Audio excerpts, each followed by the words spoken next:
Hello मित्रों, स्वागत है आपका मेरे YouTube चैनल राघवसाई.com में। आज हम कक्षा 10th विषय विज्ञान के अध्याय 3 धातु एवं अधातु के ज्ञान आधारित प्रश्न को समझेंगे। आज का हमारा प्रश्न है, धातुओं के भौतिक गुण लिखिए, अथवा धातुओं एवं अधातुओं के भौतिक गुणों के आधार पर अंतर बताइए, अथवा आघातवर्धनीयता, तन्यता एवं ध्वनिक अर्थात सोनोरस का अर्थ समझाइए। तो ये प्रश्न किसी भी तरीके से परीक्षा में आ सकता है। अगर आपको इसका उत्तर आता है तो आप हर प्रश्न को जवाब देने में सक्षम रहेंगे। चलिए हम शुरुआत करते हैं धातुओं के भौतिक गुणों से।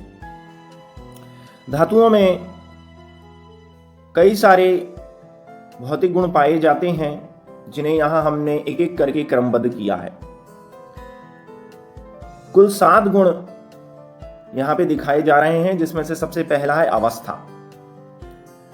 आप सभी ने देखा है जितनी भी धातुएं हमारे आसपास हैं, चाहे आप सोने का उपयोग करते हो, चाहे चांदी हो, लोहा हो, तांबा हो, निकल हो, एल्युमिनियम हो, ये सभी धातुएं ठोस होती हैं, अर्थात धातुओं का निश्चित आकार और आयतन होता है।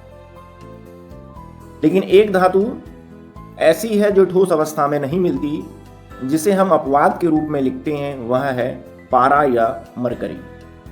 तो इस प्रकार सभी धातुएं प्रकृति में ठोस अवस्था में पाई जाती हैं, उनका निश्चित आकार और आयतन होता है। आघातवर्धनीयता। आघातवर्धिता क्या है, पहले इसे हम देखेंगे। आघातवर्धिता का मतलब है धातुओं को पीटकर पतली चादर बनाया जा सकता है। इस गुणधर्म को हम आघातवर्धिता कहते हैं, अर्थात आघात करने पर, चोट करने पर धातु का चपटा होना और फैलना आघातवर्धिता का गुण है। तो आपने अक्सर देखा है जब कभी चाकू या कुल्हाड़ी या हंसिया आपने लोकूटों के पास जाके देखा होगा, जब वो बनाते हैं तो धातु को गर्म करने के बाद उसे हथौड़ों से पीटते हैं।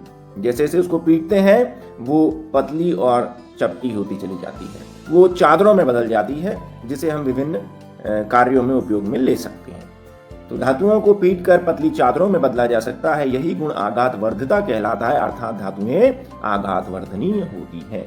तन्यता क्या होता है? तन्यता का मतलब होता है तानना, खींचना।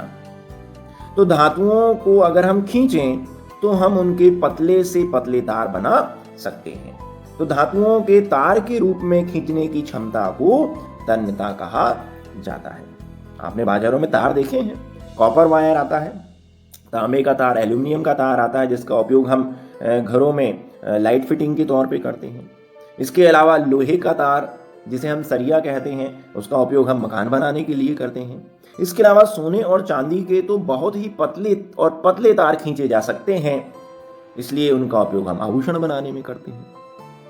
तो तन्यता की बात आपको समझ में आ गई कि अगर हम धातुओं को खींचें और उनके पतले तार बन जाएं तो वो तन्यता है। तो धातुएं तन्य होती हैं। सबसे अधिक आघातवर्धनीय और तन्य धातु सोना, चांदी और प्लेटिनम है। इन्हें आसानी से, बहुत कम प्रयास से, कम आघात से इनकी पतली पतली चादरें और पतले से पतला तार बनाया जा सकता है।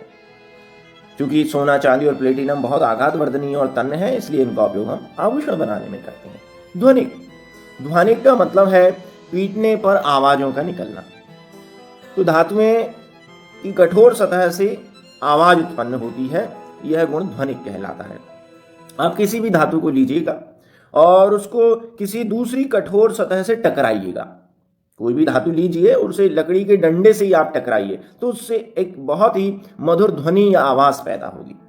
अर्थात धातुओं को पीटने पर उनसे मधुर ध्वनियां या आवाजें पैदा होती हैं, इसे हम ध्वनिक गुण कहते हैं। इसलिए तो हम धातुओं के घंटे, घड़ियाल और सितार और गिटार में बनाने वाले तार बनाते हैं, क्योंकि उनके जरा से कंपन से ध्वनियां पैदा होती हैं। हर धातु की ध्वनि कुछ अलग होती है, क्योंकि हर धातु की बनावट या संरचना अलग है। तो धातुएं ध्वनिक होती हैं।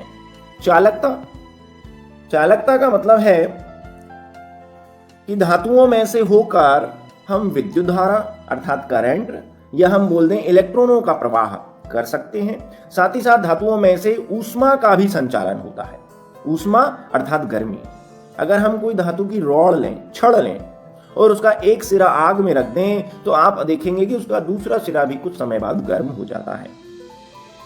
आपने अक्सर घरों में देखा है, अगर हम दूध गर्म कर रहे हैं, अगर हमारी सब्जी बन रही है और उस कढ़ाई में अगर चम्मच रखी रह गई है तो चम्मच का दूसरा सिरा भी गर्म हो जाता है, आप उसे आसानी से नहीं पकड़ सकते। अर्थात धातुओं में से होकर ऊष्मा बहती है एक सिरे से दूसरे सिरे की ओर। तो ऐसा क्यों? तो मैं आपको बताना चाहूंगा, धातुओं के पास स्वतंत्र या मुक्त या अयुग्मित इलेक्ट्रॉनों की अधिकता होती है। यही मुक्त इलेक्ट्रॉन बहकर विद्युत और ऊष्मा का संचालन एक सिरे से दूसरे सिरे की ओर करते हैं। अर्थात धातुएं ऊष्मा तथा विद्युत की सुचालक होती हैं। हाँ, ये बात अलग है कि कुछ धातुएं बहुत अच्छी चालक होती हैं, यानी गुड कंडक्टर, और कुछ धातुएं ज्यादा अच्छी चालक नहीं होती, उन्हें हम बैड कंडक्टर कहते हैं। गुड कंडक्टर में सबसे अच्छी चालकता किसकी होती है? तो सबसे अच्छी चालकता है तांबे और एल्युमिनियम की। इसलिए तांबे और एल्युमिनियम के तारों का उपयोग हम विद्युत धारा को बहाने के लिए घरों में लाइट फिटिंग के तौर पे करते हैं। और किसकी चालकता सबसे कम है? तो मैं आपको बताना चाहूंगा, लोहे की चालकता और निकल की चालकता इनकी कम होती है। इनमें से आसानी से विद्युत धारा नहीं होकर बह पाती है। तो सभी धातुएं विद्युत की सुचालक हैं, कुछ ज्यादा अच्छी सुचालक हैं, कुछ कम सुचालक हैं। चमक, तो हम सभी जानते हैं सभी धातुएं चमकदार होती हैं। कोई सी भी आप धातु ले लीजिए, उनकी सतह को आप देखेंगे तो वो चमकती हुई दिखाई देंगी। सोने में बहुत अच्छी चमक होती है पीले रंग की, तांबे में पीले रंग की चमक होती है, एल्युमिनियम आपका चांदी है, इसमें सफेद रंग की चमक होती है। तो सभी धातुएं जो आवर्त सारणी में है सभी में चमक होती है और हम पॉलिश करके उसकी चमक को बढ़ा भी सकते हैं। आपने देखा है कि कभी कभी धातुएं वायुमंडल की ऑक्सीजन और जलवाष्प से क्रिया करके संक्षारित हो जाती हैं, उनकी ऊपर की जो परत है वो मलिन हो जाती है, गंदी हो जाती है, उनकी चमक खत्म हो जाती है। तो हम क्या करते हैं, उसे नींबू से या किसी अन्य चीज से उसे रगड़कर उसको हम वापस साफ कर देते हैं, तो उसमें फिर चमक आ जाती है। तो धातुओं की जो ऊपरी सतह है बहुत चमकदार होती है और उन पर हम पॉलिश कर सकते हैं, उन्हें और अधिक चमका सकते हैं। तो धातुएं चमकदार होती हैं। गलनांक क्वथनांक, तो गलनांक और क्वथनांक की बात की जाए तो धातुओं के गलनांक और क्वथनांक बहुत उच्च होते हैं।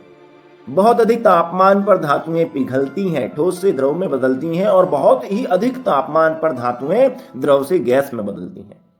ऐसा क्यों? तो यहां पर समझाया गया है कि धातुओं के परमाणु, धातुएं ठोस होती हैं, पता है आपको, निश्चित आकार और आयतन, उनके परमाणु बहुत पास पास स्थित होते हैं और एक निश्चित ज्यामितीय व्यवस्था, जिसे हम क्रिस्टल या जालक कहते हैं, के रूप में जमे होते हैं। तो धातुएं ठोस होती हैं, इनके परमाणु धातुओं में बहुत अधिक संख्या में और पास पास होते हैं। सभी परमाणु एक निश्चित व्यवस्था में जमे हुए रहते हैं, जिसे जालक व्यवस्था कहते हैं। इस ज्यामितीय व्यवस्था को तोड़ने के लिए अधिक ऊर्जा की आवश्यकता पड़ती है, इसलिए धातुओं के गलनांक और क्वथनांक उच्च होते हैं।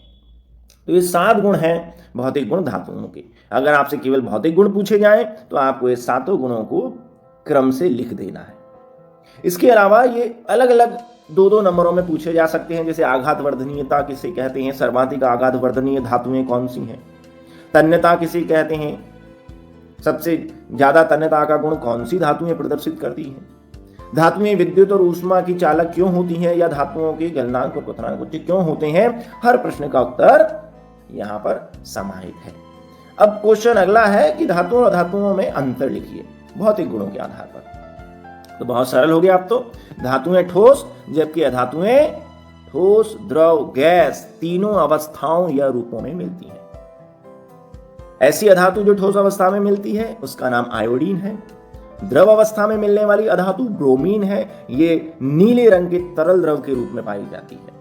और बाकी सभी धातुएं वायुमंडल में गैसीय रूप में मौजूद हैं। तो ये तीनों अवस्थाओं में मिलती हैं। धातुएं आघात वर्धनीय नहीं होती। अगर आप किसी धातु को पीटने जाओगे, उसकी पतली चादर बनाने जाओगे तो वो बिखर जाएगी। जैसे अगर आप किसी पत्थर को आघात करने जाएं, किसी मिट्टी के ढेले को आप मारने जाएं या आप नमक का एक क्रिस्टल है उसको मारने जाएं तो बिखर जाता है। तो इसी प्रकार धातुएं बिखर जाती हैं, भंगुर होती हैं। इसी प्रकार धातुओं में तन्यता का गुण भी नहीं होता, उनके हम तार नहीं बना सकते, प्रयास करेंगे तो वो बिखर जाएंगी। धातुओं से आवाजें भी पैदा नहीं होती, उनमें ध्वनिक का गुण भी नहीं होता। धातुएं ऊष्मा और विद्युत की कुचालक होती हैं। धातुएं ऊष्मा और विद्युत की कुचालक होती हैं। क्यों? क्योंकि उनके पास इलेक्ट्रॉनों की कमी होती है और ऊष्मा और विद्युत धारा को अगर प्रवाहित करना है तो स्वतंत्र या मुक्त इलेक्ट्रॉन चाहिए। इसी प्रकार अधातुओं की सतह चमकदार नहीं होती और इनके गलनांक और क्वथनांक भी निम्न होते हैं। क्यों भाई अधातुओं के गलनांक और क्वथनांक निम्न क्यों होते हैं? क्योंकि ये ठोस अवस्था में नहीं मिलती, ये द्रव और गैस अवस्था में मिलती हैं। और आप जानते हैं द्रव और गैस अवस्था में परमाणु एक दूसरे से काफी दूर दूर होते हैं और उनके बीच दुर्बल बंध होते हैं। उन बंधों को तोड़ना आसान होता है, उन बंधों को तोड़ने के लिए कम ऊर्जा लगती है, इसलिए अधातुओं के गलनांक और क्वथनांक निम्न होते हैं।